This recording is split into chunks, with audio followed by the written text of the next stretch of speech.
Welcome to SavoirLabs, I'm Jamie Goodyear. Java 24 has just been released with the latest version of the Vector API Incubator. Let's have a look in our lab at how that translates into x64 and ARM performance.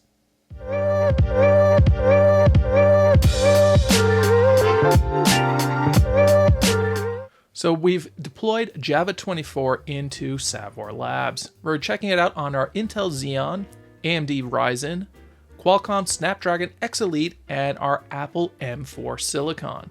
We want to see how does each of these CPUs work with the latest Vector API.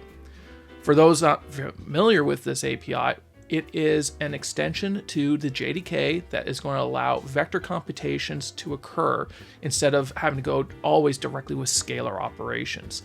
The goal is to make this work with a multitude of architectures, but they are primarily concerned with the x64 and ARM implementations. For a little bit more explanation, vector computations is effectively when we start using the SIMD registers in our CPU. That means single instructions, multiple data. For example, imagine you have what you can think of as being like an array, a list of integers, and you have all of these fitting inside of one register on the CPU, and then you have another list vector of these integers, and you want to do a summation for each one of those locations. In a standard implementation, you may be using a for loop to say for each position, go and find the equivalent position in the other array and make a result. Using vectors, we will say, hey, here's your vector inputs A and B, and now I want my result to come out in the other vector. What's really important here is that instead of having doing iterations with a cycle of the CPU per iteration, now we're doing that in one CPU call, which is a massive speed up if you separate out your data properly. So let's get into this and take a look at some samples. We have in our IDE a testing harness that we have used in our previous videos, and we're going to use this to test out each of our CPUs. We're going to start off one called the SimpleSum. It has two methods. One is an array implementation with the concept of give me one list with values, a second list with values, and put it into the resultant list. That is implemented here. We also have a benchmark that calls the direct vector API to do this, where we'll see that the vectors of A gets added with B vector into a result. With these results, we will be able to then iterate across a variety of vector or list sizes. We'll look at 64 byte, 512, all the way up to just a little bit more than 128 megabytes. So this is really going to stress out the CPU from what can fit on the core, all the way up to getting to your L2, L3 caches, to having to go into your system memory. So when we run this code, what we will find is the following results. Behind me is the results of our testing. Let me explain what's on the chart before we continue. In each of these quadrants, we will see the representation of our CPUs. In the light blue is our Intel, in green, AMD, in the red and gold, it is our Snapdragon, and in the darker blues, it is the Apple device.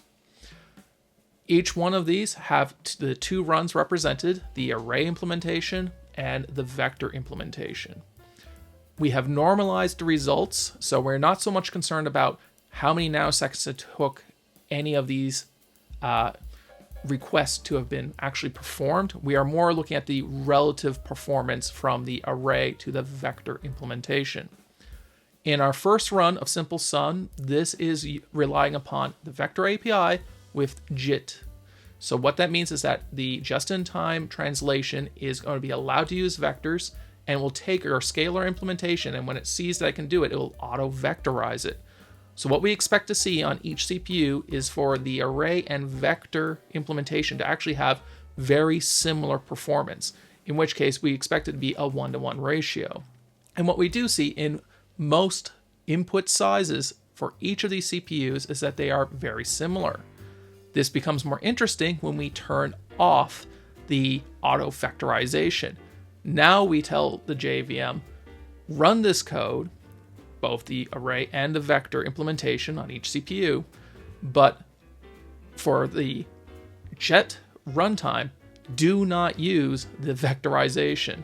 So that would mean your scalar code, the array, is operating as fast as the arrays will do it, but only the vector code will do it with vectors. So we don't have any automatic translations occurring under the hood.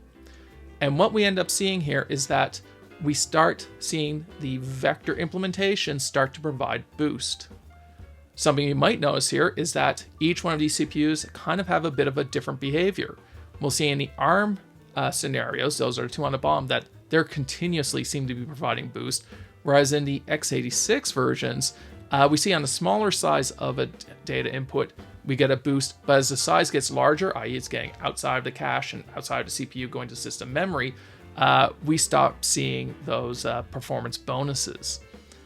Let's take a look at a more complex example. So we have in the code a complex expression.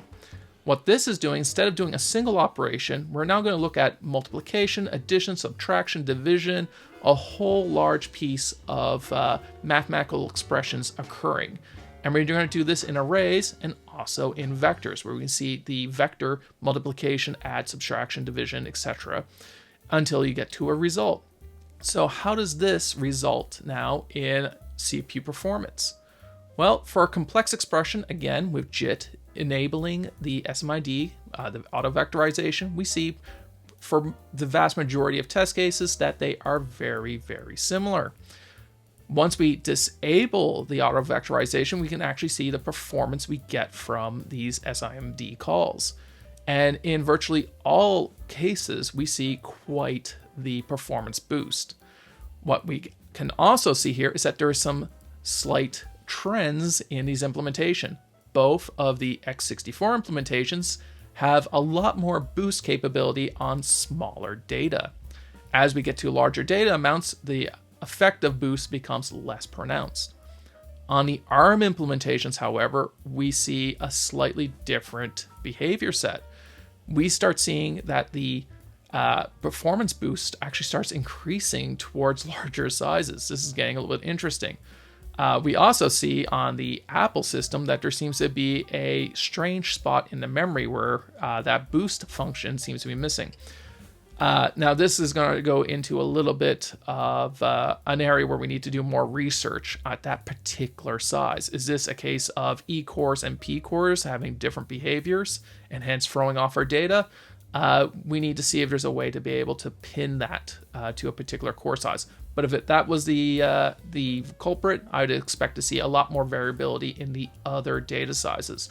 So that looks like an interesting area for us to investigate further in the future. Okay, let's change track and look at our last sampled test suite. The ArrayStats is going to take our two lists, and for each position in this list, it's going to determine are the values equal, greater than, less than. And we have our traditional scalar implementation and our vector implementation. What's really important in this one is that this is going to lend itself toward what we call branchless code. Branchless code in this case, think about when you're running a for loop, you're going to be running many instructions, and every time you get to a conditional, it branches off, go this way or that way in the CPU. If you want to get your best performance, what you want to have that CPU doing is just a lot of opcodes, one after another, and when you unroll a loop, you end up with that kind of code. In branching code, you end up having things where it's got to execute so much and then stop and execute some more to get its result before it does the next set of opcodes. Unrolled code tends to be a lot faster to execute, and in the case of vectors, that's what we're working for. So if your code can benefit from using the vector API to achieve a branchless code, we expect to see quite the boost. So let's take a look at our results, and then we're going to focus in more on the storyline between the x86 64 implementations, the ARM implementations, and then look back at them again as a whole.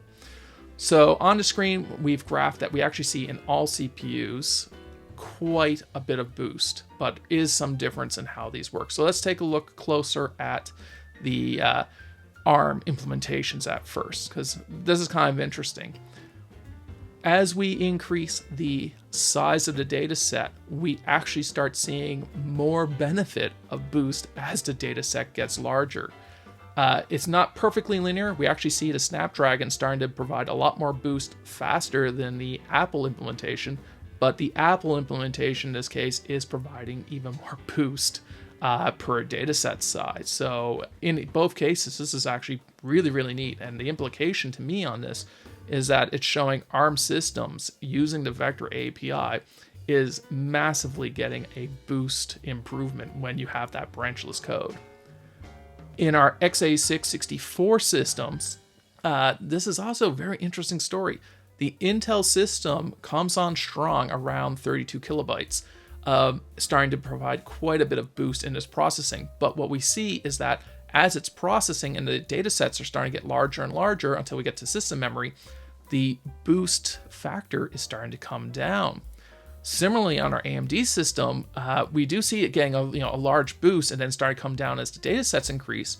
But what's interesting here is that on AMD, at a certain data range, this is between 2600 bytes and about 2 megabytes, we see massive boost, significantly more than the Intel, and then it drops off more relative to what the Intel is doing for boost. But it's kind of interesting. So I only have my one AMD system to test on, so I'd love it down in the comments if you can comment on what you get for results on your machine. Is this common, or is this just particular to the 9950X CPU? It's quite interesting, though. Is this a narrow band of intense performance gains? When we put all of these CPUs together on the same race graph, what we do see here is that on small data sets, there is boost. It's just not going to be huge given the size of the data set. It's when we start getting the larger sets of data, it becomes interesting, at least for me here. Are you better to use a x64 system or an ARM system when you're doing your data sets and you need to use vectors? So let's start thinking about this. The vector code is a little bit more terse to read. It can be a little bit complex, and if your data is always going to be really, really small, and we already know that the JIT in those cases seems to be able to under the hood vectorize quite well. We're probably better off to just write our code scalar in those cases. But if you know that you are trying to write out things that are going to become branchless code, something that the JIT tends to have a little bit of trouble trying to translate for us, now we have a question. What is your dataset size? Do we know? Are we in that sweet spot for x64 to provide massive boost? Because we see in most cases that x64 is giving us quite a boost factor. Or do we have very, very large data sets, in which case is one of the ARM implementations going to be potentially better for us to run? All that we can say with this is that these are normalized values for that particular CPU implementation against scalar versus vector. If we are comparing this for actual runtimes, now you have to start benchmarking your application and finding out, does the real-world vectorization boost provide your business what you need? That being said, if you are running these scripts on your own lab equipment, please share in the comments down below your results. I only have so many CPUs that are available to me in my lab. It is a nice distribution of CPU architectures, ISAs that we can test upon, but obviously this is not exhausted and there are so many different implementations. I expect these numbers to vary on different iterations and release SKUs of these CPUs. But the more that we share this information, the better data we'll have, and as Java developers who need to use the Vector API, we'll get a better picture of what systems and platforms will give us the best performance boost, and how is this going to run in the real world. So now we're at that point in our video where we always like to ask you to please like and subscribe to our channel. Please click that notification bell so you're alerted to the latest of our releases. Have a great day. Cheers.